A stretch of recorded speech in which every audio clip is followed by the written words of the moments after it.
তো good morning বন্ধুরা, নতুন আরও একটি ব্লগে আপনাদের অনেক অনেক স্বাগত জানাচ্ছি। সকাল হয়েছে, অনেকক্ষণ বাসি কাজবাজ রাতেই সেরে রেখেছিলাম, যেটুকু করবার সেটুকুই করেছি। ওই বেডটাকে একটু ঝেড়ে পরিষ্কার করে নিয়েছি। আর সৌম্যর যেহেতু শরীর খারাপ, সেই জন্য কিন্তু শুয়ে আছে ও এখন। তো সেই জন্য তেমন কিছু বাসি কাজবাজ আপনাদের দেখাতে পারলাম না। আর ঘরে যেহেতু কাজ হচ্ছে, সেই জন্য তো রাতেই কাজগুলো সেরে রাখতে হচ্ছে। সকালে আবার মিস্ত্রি দাদারা আসছে, তো সেই জন্য সকালবেলাকার কাজটা স্থগিত রাখছি। তো সকালের কাজটা আবার সেই রাতে গিয়ে হবে, কারণ সকালবেলা কাজটা করলে না একদম বেকার হয়ে যায়। মানে ওই জুতো পায়ে দিয়ে দিয়ে কল থেকে জল নিয়ে নিয়ে উপরতলাতে ওঠে, তো সমস্ত জায়গাতে আবার কাদা হয়ে যায়। তো সেই জন্য আর ঘর ঝাঁটপাট বা মোছাইগুলো করি না, রাতেই করে রাখি। আর সকালবেলা একটুখানি জল ছড়া দিয়ে দিই, এটাই যা করি। সকালবেলা বাসি কাজ করতে করতে কিন্তু অনেকটা টাইম চলে যায়। যেহেতু বাসি কাজগুলো করতে হচ্ছে না এখন, সেই জন্য অনেকটা টাইম আছে। তো ভাবলাম যে ছাদে গিয়ে গাছের পরিচর্যাগুলো করি। আর অনেকগুলো নতুন নতুন চারা গাছও বার হয়েছে, সেগুলোও বসাতে হবে। আর তাছাড়া বাপের বাড়ি থেকে যে ডালগুলো এনেছিলাম, সেগুলো তো রুট হরমোন দিয়ে বসানোই হয়নি, এমনি অল্প করে জল দিয়ে বসিয়ে দিয়েছি মাটির উপরে। আজকে সেগুলোকে না রুট হরমোন দিয়ে বসিয়ে দেবো। রুট হরমোন দিয়ে বসালে মরার চান্সটা খুবই কম থাকে। রুট হরমোনটা বাপের বাড়িতেই ফেলে এসেছিলাম, তো সেই জন্য আপনাদের দাদাকে বলেছিলাম যে রুট হরমোনটা আনতে। তো ও এনেছিল কালকে রাত্রেবেলা, মানে আগের দিন রাত্রেবেলা। তো আমি তো ততক্ষণে গাছগুলো এমনি বসিয়ে দিয়েছিলাম মাটিতে। তো আজকের ভাবলাম গাছগুলো নিয়ে আর রুট হরমোন দিয়ে ভালোভাবে বসাই। তবে গাছগুলো না অনেকটাই ঝিমিয়ে পড়েছে। সারা রাত ধরে এই যে আমি আবার জলে ভিজিয়ে রেখেছিলাম, ওই যে বালতির মধ্যে দেখতেই পাচ্ছেন। তো তার ফলে আবার একটু চাঙ্গা হয়েছে। তো এখন যা রোদ্দুর পড়ছে, জানি না এগুলো বাঁচাতে পারবো কি না। তবে চেষ্টার কোনো ত্রুটি রাখছি না, যতটা সম্ভব এদেরকে বাঁচানোর চেষ্টা করছি।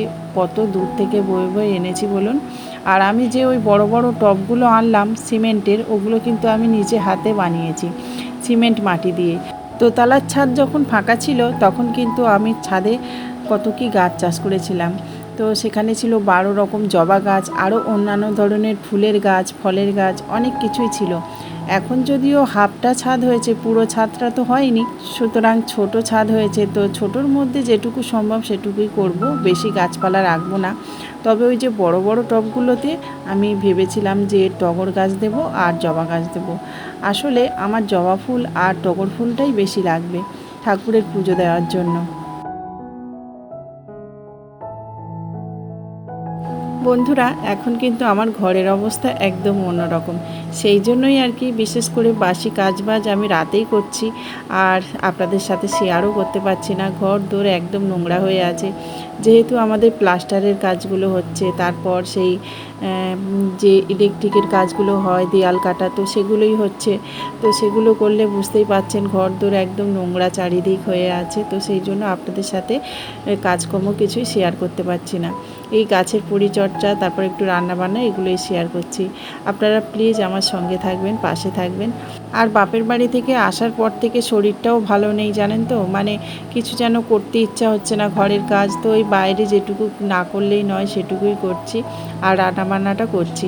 ছেলেরও শরীর খারাপ, ছেলেও স্কুলে যাচ্ছে না, সেই জন্যই আর কি খুব মনটাও খারাপ। তো যাই হোক, এগুলো তো করতেই হবে, কারণ অত দূর থেকে এনেছি, আর না করলে এই গাছগুলোও নষ্ট হয়ে যাবে। সেই জন্য দেখুন টবের মধ্যে কিছু টগর ফুল গাছ এই টবটাতে দিয়েছি রুট হরমোন দিয়ে বসিয়ে, তারপর একটা প্লাস্টিক দিয়ে ঢেকে দিচ্ছি। কারণ হচ্ছে এত রোদ্দুর, এই রোদ্দুরের মধ্যে খালি অবস্থায় থাকলে না শুকিয়ে যাবে। এই সময় যদি বৃষ্টি হতো তাহলে কিন্তু এই গাছগুলো সুন্দরভাবে ধরে যেত। তো বৃষ্টি যেহেতু হচ্ছে না, খুব মানে রোদ্দুর পড়ছে, সেই জন্য আমি প্লাস্টিক দিয়ে এভাবে মুড়ে দিলাম। যদিও তেমন কোনো বাসি কাজ নেই, তবে আজকের ভেবেছি অনেক কাচাকুচি করব। কারণ কোথাও গেলে না, তারপরে যখন আপনি বাড়িতে আসবেন দেখবেন কাছাকাছি একদম ভর্তি হয়ে যায়। তো সেইভাবেই আর কি বেড কভার, তারপর যে জামা কাপড়গুলো বাপের বাড়িতে গিয়ে পরেছিলাম সেগুলো, তারপর বাড়িতে আপনাদের দাদাও পরেছিল সেগুলো, অনেকটাই জামা কিন্তু জড়ো হয়ে আছে। তো সেগুলোই আজকের কাচবো, কিন্তু কলটা ফাঁকা পাচ্ছি না, সেই জন্যই আর কি আমি কাচতেই পাচ্ছি না। যখন মিস্ত্রি দাদারা একটু টিফিন করবে তখন আমি জামা কাপড়গুলো কেচে নেব। তো এই যে আমার সমস্ত গাছগুলো বসানো হয়ে গেছে, আর এই গাছগুলো একটু ছাওয়াতে রেখেছি। মিস্ত্রি দাদারা একটু টিফিন খাচ্ছে, সেই ফাঁকে আমি এই যে জামা কাপড়গুলো এখন মেজে দিয়েছি। আর ওই যে আমার কলপার, এখানে সমস্ত জামা কাপড় আমাকে কল পাম্প করে কিন্তু কাচাকাচি করতে হয়। তো বুঝতেই পাচ্ছেন অনেকটা সময় যায়। আর যখন এরকম সিল্কের কিছু কাচি তখন তো প্রচুর পরিমাণে জলও দরকার হয়। মানে সিল্কের জিনিস কাচলে দেখবেন অনেকটাই জল দরকার হয় ধুতে। একদিনে তাও সব কাচাকাচি করে উঠতে পারলাম না, বেশ কিছুটা রেখে দিয়েছি। তারপরে এই যে 3 বালতি মতো কেচে নিয়েছি আর এখন মেলে দিতে চলে এলাম। এখনও আমার রান্নাবান্না তেমন একটা কিছু হয়নি। আর আজকের ভাবছি ডাল আর একটা কিছু ভাজা এরকম কিছু করে নেব, কারণ আজকের আর বাজারে যাওয়ার মতো সময় নেই। অনেকটা বেলা হয়ে গেছে। কটা বাজে জানেন? এখন বাজে 1টা। তো এই জামা কাপড়গুলো একটু মিজামিজি করে তারপরে কাচাকাচি করলাম। তার মধ্যে আবার মিস্ত্রি দাদারা জল নিতে গেছিলো, তো ওদেরকে আবার কলটা ছেড়ে দিতে হয়েছিল। এইরকমভাবে কিন্তু অনেকটা সময় চলে গেছে। জানি আমার এই সাধারণ জীবন, সাধারণ ব্লগ অনেকেরই হয়তো ভালো লাগে না, আবার অনেকের কিন্তু ভালো লাগে। তো আপনাদের যাদের ভালো লাগে তারা অবশ্যই কিন্তু লাইক কমেন্ট শেয়ার করবেন আর সাবস্ক্রাইব করে আমার পাশে থাকতে ভুলবেন না। প্রত্যেকটা মানুষ দেখবেন স্কুল জীবনের কথা ভুলতে পারে না, সেরকম আমার হয়েছে। দেখুন, স্কুলের শাড়ি, এটা লাল পাড় সাদা শাড়ি। আমি যখন 10-এ পড়তাম তখন এই শাড়িটা ছিল। তো সেই শাড়িটা দেখলাম যে পড়ে আছে মায়ের বাড়িতে, নিয়ে চলে এসেছি। লাল পাড় শাড়ি আমার অনেকটাই আছে, তাও ওই শাড়িটাকে দেখে লোভ সামলাতে পারলাম না, নিয়ে বাড়িতে চলে এলাম। তো বন্ধুরা, এই যে শাড়িগুলো মেলে দিয়েছি আর একদম দড়িগুলো দেখতে পাচ্ছেন একটুও খালি নেই, সমস্ত দড়ি একদম ভর্তি হয়ে গেছে। তো মেলে দিয়ে ভাবলাম যে ভাতটা বসিয়ে দিই, অনেকটা তো সময় চলে গেছে। তো ভাত একদিকে বসিয়ে দিলাম আর একদিকে ডালটাকে সেদ্ধ করতে দিয়ে দিচ্ছি। আর সেদ্ধ করতে দিয়ে তারপর ওই ফাঁকে আমি কিছু ভাজা কেটে নেব আর একটা চচ্চড়িও কেটে নেব ভাবছি। তো ডাল, ভাজা আর চচ্চড়ি এটাই হবে রান্না। ডালটা না একদম কাঁচা খেতে ইচ্ছা হয় না, সেই জন্য একটু তেল দিয়ে ভেজে নিলাম। আর তেল দিয়ে ভেজে নিলে বেশ ভালো টেস্ট হয়। এদিকে ডালটা সেদ্ধ হয়ে গেছে, সাঁতাল দিয়ে নিচ্ছে এখন 5 ফোড়ন, তেজপাতা, শুকনো লঙ্কা দিয়ে। তো ডালটা রান্না করা সবথেকে সহজ, আবার সবথেকে কঠিন। ডাল রান্নাটা আমার কিন্তু ভালোই হয়। যে যে খেয়েছে সে বলেছে ডালের টেস্ট হয় তোমার ডালে। তো যাই হোক, ওদিকে ডালটাকে সাঁতাল দিয়েছি আর এদিকে দেখুন ভাজা চচ্চড়ি কেটে নিয়েছি। দুদিকেই চাপিয়ে দেবো, কারণ অনেকটাই সময় চলে গেছে আর এত খিদে পেয়েছে কি বলবো। রান্না করতে করতে প্রচণ্ড খিদে পেয়ে গেছিলো, সেই জন্য দুদিকে চাপিয়ে রান্নাবান্নাটা সেরে ভাত খেয়ে তারপরে একটু রেস্ট নিয়েছিলাম। এখন বিকাল হয়ে গেছে আর দেখুন চারিদিকে কেমন যেন একটু ঝড় উঠেছে।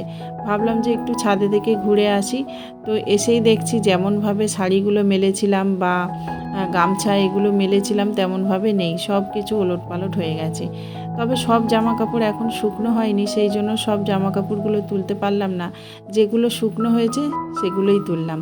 আর ওদিকে পাশের বাড়ির কাকিমা আমার সাথে একটু গল্প করছিল, সেই ফাঁকে একটু গল্পও করে নিলাম। দুপুরে বাসনপত্র যে কটা পড়েছিল সে কটা সব মেজে ঘষে নিয়েছি। আর তেমন কোনো কাজ নেই এখন। মিস্ত্রি দাদারা চলে গেলে তারপর আমার কাজগুলো শুরু হবে। তো ভাবলাম যে ছাদটাকেই ঝাড় দিই, আর আপনাদের সাথে তো নিচের কোনো কাজকর্ম দেখাতেই পাচ্ছি না। তো ভাবলাম ছাদটাকে ঝাড় দিয়ে পরিষ্কার করে নিই।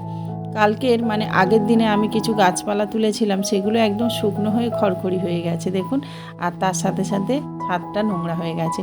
তো সেই জন্য ভাবলাম ছাদটাকে ভালোভাবে পরিষ্কার করে রাখি।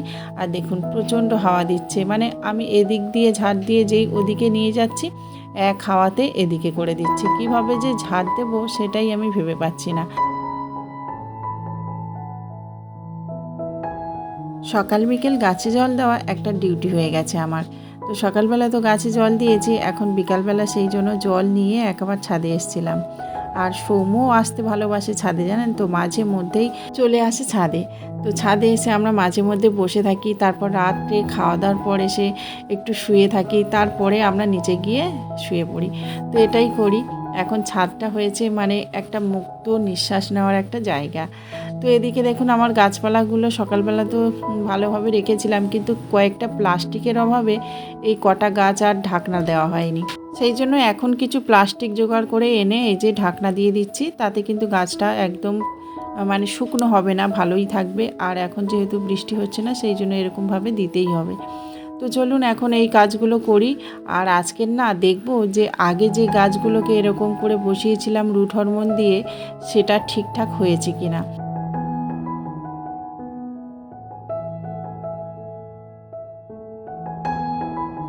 ঠিক বাপের বাড়িতে যাওয়ার আগেই আমি ডাল কাটিং করে এই গাছটার গোড়ায় রেখে দিয়েছিলাম। এটা হচ্ছে কাগজ ফুলের ডাল। তো একদম ছোট্ট ছোট ডাল, ভেবেছিলাম যে হবে না। তো এখন দেখছি বেশ সুন্দরভাবে পাতা গজিয়ে গেছে। দেখুন কত ছোট্ট ছোট্ট ডাল, কি সুন্দরভাবে কচি কচি পাতা গজাচ্ছে। আজ আমি পরীক্ষাতে পাশ করে গেছি, দারুণভাবে সফলতা পেয়েছি। তো এরকমভাবে যে কোনো গাছের ডাল কেটে এরকমভাবে রুট হরমোন দিয়ে বসালে কিন্তু ছোট ছোট চারা গাছ তৈরি হয়ে যাবে। তো দেখে না এত ভালো লাগছে কি বলবো। তো বন্ধুরা, সকাল থেকে সন্ধে পর্যন্তই বেশিরভাগ সময়টা আমি ছাদ বাগানেই কাটালাম, আর ছাদেই আমার সংসার শুরু করে দিয়েছি। তো আমার এই ছাদের সংসার কেমন লাগলো সেটা কিন্তু অবশ্যই কমেন্ট করে বলবেন, আর পাশে থাকবেন সাবস্ক্রাইব করে। তো আজকের মতো এখানেই ব্লগটা শেষ করছি। নমস্কার।